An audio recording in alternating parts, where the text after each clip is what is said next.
కన్యాకుమారిలోని వివేకానంద మెమోరియల్లో ప్రధాని మోదీ ధ్యానం కొనసాగుతోంది.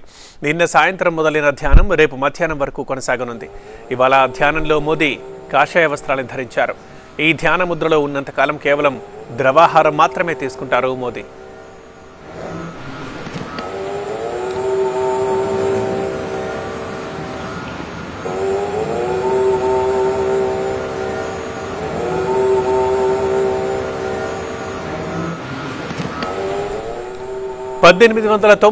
లో స్వామి వివేకానంద ఎక్కడైతే 3 రోజుల పాటు ధ్యానం చేశారో అదే ప్రాంతంలో ఈ రాక్ మెమోరియల్ నిర్మించారు. ఇప్పుడు ప్రధాని మోదీ అక్కడే వివేకానంద విగ్రహం ముందు ధ్యానానికి కూర్చున్నారు.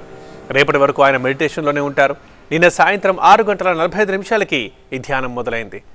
ఈ ఏడాది జనవరి నుంచి చూస్తే తమిళనాడులో మోదీ పర్యటించడం ఇది 9వ సార్వత్రిక ఎన్నికల ఆఖరు దశ ప్రచారం ముగిశాక కన్యాకుమారి చేరుకున్న ప్రధాని భగవతి అమ్మన్ ఆలయంలో పూజలు చేశారు.